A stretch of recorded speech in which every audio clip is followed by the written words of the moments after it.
리플렉터 타입 반사판으로 LED로 들어간 게 기본 모델입니다. 지금 이건 GT 라인 같은 경우는 이렇게 스웨이드를 넣었지만 일반 모델의 기본은 안녕하십니까, 김벤치입니다. 오늘 전해드릴 소식은 EV6 옵션 선택 관련해서 실제로 실물 차를 보면서 풀옵션만 사시는 분이 있지는 않으실 거잖아요. 그럴 때 기본 트림인 에어와 어스 그리고 최상위 트림인 GT 라인 어떤 차이가 있는지, 옵션 선택을 할 때 디자인 차이라든지 어떤 기능적인 차이 어떤 게 있는지 한번 알아보는 시간들을 갖도록 하겠습니다.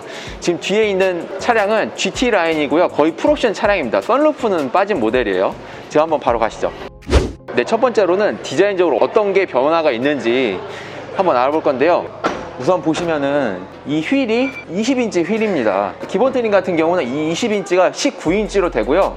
컨티넨탈 타이어가 아닌 일반 타이어로 적용이 됩니다. 유럽의 기아 홈페이지를 가시면은 타이어 스펙이라든지 브랜드 자세한 사항이 게재가 되어 있는데 우리나라는 좀 게재가 안 돼 있더라고요.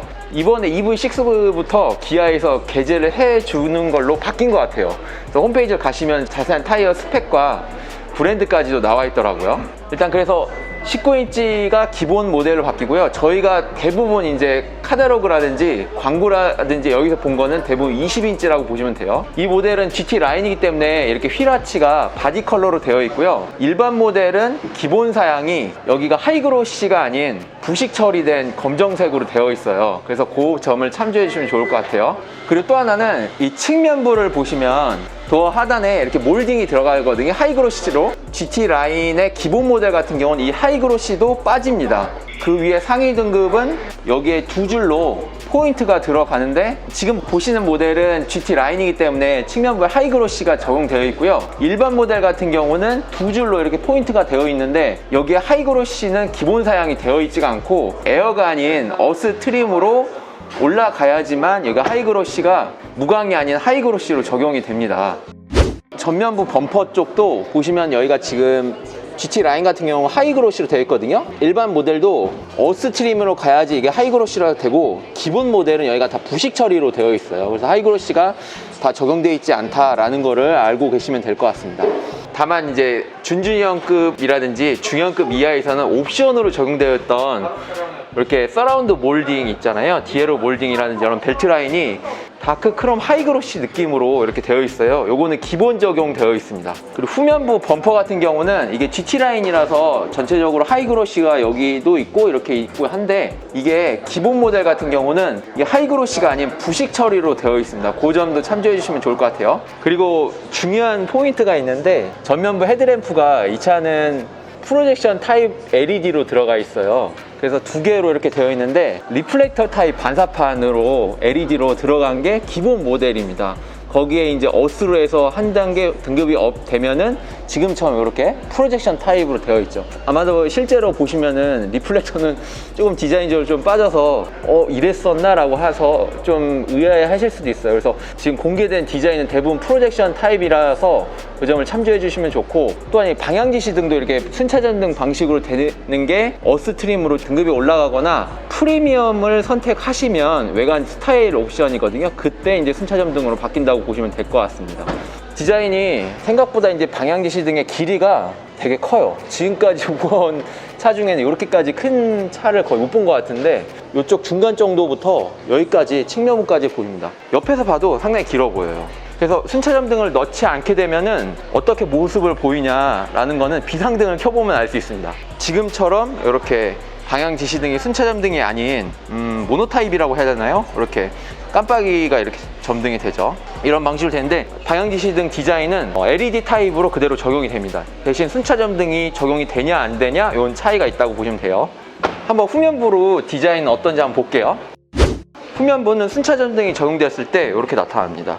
자세히 보시면 방향 지시등을 껐을 때 아예 점등이 안 돼 있을 때는 크롬으로 이쪽에 이렇게 돼 있어서 뭐랄까 히든 타입의 방향 지시등 그런 느낌인 것 같아요. 방향 지시등이 일반적으로 투명한 크리스탈 느낌으로 돼 있어서 안쪽에 주황색이라든지 이런 램프가 LED로 이렇게 있던가 표시가 되는데 이거는 꺼져 있을 때도 디자인적인 요소를 하고 있는 것 같아요. 처음 적용되는 것 같고 해외 차종에도 있었나요? 생각보다 디자인적인 요소가 많이 가미된 것 같습니다. 한번 비상 깜빡이를 켜가지고 순차전등이 꺼져 있을 때 일반적인 모드일 때 한번 볼게요. 일반적인 모드일 때 이렇게 나타나는데 이것도 아마 옵션일 수도 있어요. 요게 뒤에 이쪽 후면부 디자인이 이렇게 크리스탈 느낌으로 이렇게 나오는 거는 옵션일 수도 있는데 정확하게 아직까지는 포착을 못해서 추후에라도 확인되면은 따로 한번 넣어드리도록 하겠습니다. 네, 실내 탔는데 실내 디자인의 차이점에 대해서 또 알아보겠습니다. 지금 GT 라인 같은 경우는 약간 지오닉 패턴 비슷하게 이렇게 스트라이프 패턴으로 되어 있고, 일반 모델의 어스로 가서 등급이 좀 높아지면은 역삼각형 모양의 점점점 이렇게 지오닉 패턴이 들어가 있죠. 그런 차이점이 있고요. 센터 콘솔의 암레스트도 디자인이 GT 라인은 이렇게 되어 있고, 일반 모델의 어스 트림 가면은 여기에 패턴이 들어갑니다. 기본 트림하고 어스를 좀 올라갔을 때의 차이가 이 크래시 패드하고 센터 콘솔 암레스트 쪽하고 많이 나을 것 같아요. 그런 부분 차이가 있고요. 그리고 도어 쪽도 지금 이건 GT 라인 같은 경우는 이렇게 스웨이드를 넣었지만 일반 모델의 기본은 이쪽 인조가죽 감싸기로 되어 있어요. 그거는 일반 모델에서 트림이 높아져도 거의 동일하다고 보시면 될 것 같습니다. 그리고 특징이 도어라든지 이런 부분에 하이그로시가 적용되어 있잖아요. 그리고 센터 콘솔 어퍼 커버도 이렇게 하이그로시가 적용되어 있는데, 이런 하이그로시가 일반 모델의 기본 트림은 적용되어 있지 않다고 보시면 될 것 같습니다. 아마 하이그로시가 아닌 뭐 부식 처리된 그런 일반 플라스틱으로 되어 있을 것 같아요. 또한 이렇게 통풍이라든지 시트 핸들 열선 조정할 수 있는 이런 부분도 터치가 아닌 물리적인 버튼이 들어갔다는 걸 알 수 있어요. 조금은 일반 기본적인 모델은 디자인적으로는 조금 빠지지만 그래도 기능은 역할을 할 것 같습니다. 그리고 시트 디자인이 좀 달라지는데, 이 차는 이제 GT 라인이라서 스웨이드가 적용되어 있고요. 일반 모델은 인조가죽 시트가 적용되어 있어요. 그레이하고 블랙 두 가지만 선택을 할 수가 있고, 어스 트림으로 가게 되면은 이제 브라운까지도 선택을 할 수 있는데, 이제 일반적인 가죽이 아니라 나파 가죽이 적용됩니다. 그런 차이점이 있는데 기본 트림도 나쁘지 않을 것 같아요. 인조가죽 해도 오염성에도 괜찮고. 네, 그러면 기능적인 부분에 대해서 어떤 차이가 있는지 한번 알아보도록 하겠습니다. 일단 전방 센서, 뭐 주차 보조라든지 할 수 있는 거리 초음파 센서가 이렇게 미적용되어 있습니다. 기본 트림부터는요. 그리고 어라운드 뷰가 이렇게 전방 카메라죠. 요게 미적용되어 있죠. 그 차이가 있고요. 그리고 아까 말씀드린 프로젝션이 리플렉터 타입으로 좀 바뀐다는 거. 그래서 프로젝션은 좀 더 직진성이 강하고, 리플렉터는 뭐랄까 좀 퍼짐성이 있다고 보면 될 것 같아요. 프로젝션 타입이 밝다고 보시면 돼요. 같은 LED여도. 네, 보시면 전방 카메라 센서가 광각으로 들어가 있죠. 기본 트림도 전방 충돌 방지 보조가 적용이 되어 있는데, 좀 더 이제 어스 트림으로 가게 되면은 교차로 있잖아요. 교차로에서 서로 차가 교차하는 방향에서 충돌을 방지해주는, 다양한 상황에서도 충돌 방지를 해주는 그런 기능이 들어간다고 보시면 될 것 같습니다.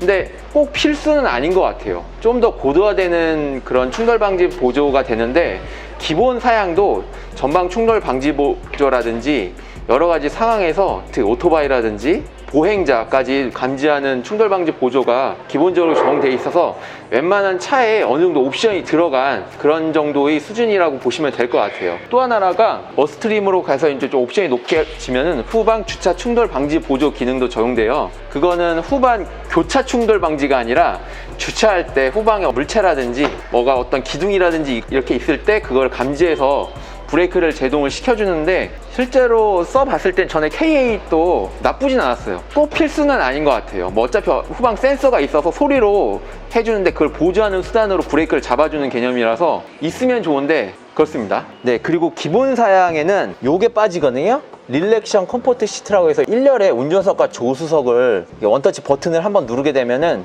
시트가 뒤로 이렇게 뉘어져요. 그래서 휴게소에서 잠깐 쉰다던가 차를 정차해 놓고 쉴 때 운전석 같은 경우는 그런 경우 하고, 조수석은 이제 운전 중에도 가능합니다. 조수석 같은 경우는 안전벨트를 착용해서 하면은 이 기능이 있는데, 요게 이제 기본 트림에는 빠집니다. 요게 빠져요. 그리고 조수석에 이제 전동 시트가 들어가거든요.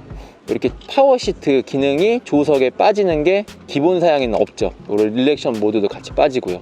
요 기능이 빠져서 조금은 아쉬울 수 있는데 그래도 괜찮습니다. 꼭 필수는 아닌 것 같아요. 그리고 또 하나가 빠지는 게 있는데, 뒷좌석에 열선 시트거든요. 등받이하고 쿠션에 열선이 들어가는데 요게 이제 기본 트림에는 빠지게 됩니다. 그게 좀 아쉬울 것 같아요. 열선 버튼은 2단으로 해서 이렇게 디지털 타입으로 되어 있는데 요게 빠져서 그렇고요. 또 하나 이제 기본적으로 뭐 SUV라든지 그런 차에 적용되는 2열 도어에 이렇게 선스크린이라고 해서 좀 가려주는 그늘을 만들어줄 수 있는 그게 적용이 안 돼 있죠. 그래서 아이오닉 5하고는 이건 기본적인 차이인 것 같아요. 아이오닉 5는 좀 SUV 스타일 강조하고 이거는 좀 세단의 느낌이 좀 강한 그런 차의 성격을 나타내는 것 같습니다. 하지만 이런 거 있죠, 스포티지에는 이런 것도 옵션으로 넣어주는데 이렇게 충전 포트도 기본적으로 다 적용되어 있고요. 한번 릴렉션 모드를 한번 눌러볼게요. 어느까지 릴렉션 모드를 이렇게 누르게 되면은 이 정도까지 기울어집니다.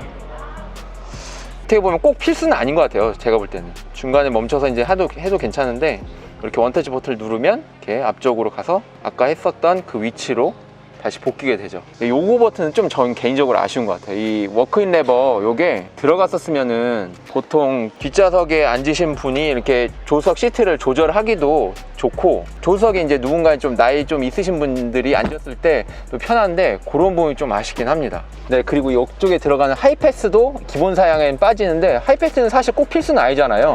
별도로 다니시는 분도 많이 있고 요즘 한 10만원 이하로 많이 나오기 때문에 5, 6만원으로도 그런 게 있고요. 그 다음에 무선 충전도 빠지게 됩니다. 무선 충전도 빠지는데 사실 이쪽에 핸드폰 거치로 해서 무선 충전 같이 하면서 할 수 있는 그런 게 많이 나오잖아요. 그런 것들을 사용하신다면 꼭 굳이 무선 충전 기능이 필요할까라는 생각이 드는데, 다만 이게 있으면은 핸드폰하고 연동을 해서 기아 카페이라든지 기아페이라고 하죠, 그런 걸 통해서 주유소라든지 주차장에서 결제를 좀 더 용이하게 할 수가 있어요. 그리고 아이를 키우시는 분이라면 이게 중요한 건데 세이프티 파워 윈도우 기능입니다. 그래서 기본 사양에는 운전석만 파워 세이프티 윈도우가 적용되어 있고, 도어가 이렇게 올라가게 되면은 이렇게 하중을 감지하게 되면 다시 내려가죠. 이 기능이 운전석에만 적용되어 있고 그 윗등급부터는 다 나머지 조수석이라든지 뒷좌석까지 적용이 되어 있습니다.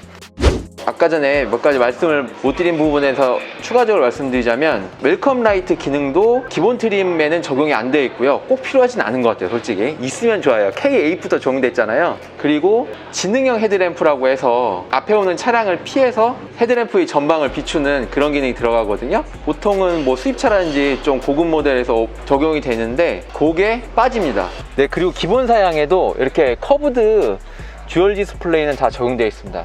클러스터도 12.3인치로 되어 있고요. 내비게이션도 12.3인치로 되어 있어요. 전기차기 때문에 기본적인 트림에 웬만한 디자인적인 거는 실내에서는 빠지지 않게끔 하는 게 있고요. 커브드 디스플레이를 기본적으로 시킨 건 상당히 괜찮다고 보여집니다. 다만 어스트림으로 한 단계 위로 올라가게 되면은 어라운드 뷰가 추가가 되고요. 후측방 모니터도 추가가 됩니다. 사실 그게 꼭 필수는 아닌 것 같아요. 다만 이제 전방 감지 센서가 없는 게 기본 트림에 조금 아쉬운데, 전방 감지 센서를 넣어주고 어라운드 뷰가 빠졌으면 좋은데 둘 다 같이 기본 사양에는 빠지거든요. 그래서 그런 부분이 좀 아쉬울 것 같아요. 옵션으로는 하이테크를 넣게 되면 저렇게 증강현실 내비게이션이 들어가 있죠. 아이오닉 5에도 동일하게 옵션을 되어 있는데 좀 더 사이즈도 커진 것 같아요. 제네시스 G80 때보다도 그렇고. 그리고 인테리어적으로 기본적인 사양에도 여러 가지 옵션이 많이 들어갔어요. 뭐 스포티지에 적용된 역시 이런 USB-C 타입을 적극적으로 적용시켜 준 것 같고, 두 개로 이렇게 과도기적인 시점에 사용자 편의성을 위해서 B 타입도 넣어주고 C 타입도 넣어주고 한 거는 정말 잘한 것 같고요. 이게 충전 포트도 개별적으로 이렇게 들어가 있고 이런 식으로 시거잭도 따로 되어 있습니다. 그래서 여러 가지 호환성 있게 잘 해놓은 것 같습니다. 다만 이쪽 밑에 부분은 이게 러버거든요. 기스가 나서 이런 부분 좀 아쉬울 것 같아요. 스크래치 방지가 될 수 있도록 처리를 했으면 좋았을 텐데, 전후로 이동되는 기능은 없지만 뭔가를 많이 넣을 수 있어서 좀 좋긴 한데 이런 부분은 좀 아쉽습니다. 전기차라 그런지 조수석 대시보드에 이런 수납 공간도 생각보다 이렇게 2단으로 되어 있고요. 넓게 돼 있어요. 아이오닉 5는 이렇게 서랍형으로 돼 있어서 여기에 거치를 해서 뭔가 먹을 수 있게 돼 있다고는 했는데, 이 차는 그런 컨셉은 아니지만 이렇게 전기차라 대시보드 앞쪽에 뭔가를 공간을 활용을 더 깊게 할 수 있는 것 같습니다. 이 안쪽이 나름 괜찮은 것 같은데요, 이런 부분은. 그리고 이쪽도 여기에 물건을 놨을 때 진동 때문에 뭐 미세한 떨림이 있을 수 있는데 그런 걸 방지하기 위해서 플라스틱이 아닌 부직포 재질의 마감을 해놨어요. 이런 부분은 괜찮은 것 같아요. 이상으로 간단하게 EV6의 기본 모델하고 좀 더 옵션이 넣었을 때 트림이 높아졌을 때 차이점에 대해서 알아봤는데, 사실 이건 옵션 가격표를 기준으로 한 거라 조금 아쉬웠었어요. 실물을 보지 못해서. 본 내용이 도움이 됐으면 이쪽에 좋아요 버튼 한번 부탁드리겠습니다. 지금까지 김현철이었습니다. 감사합니다.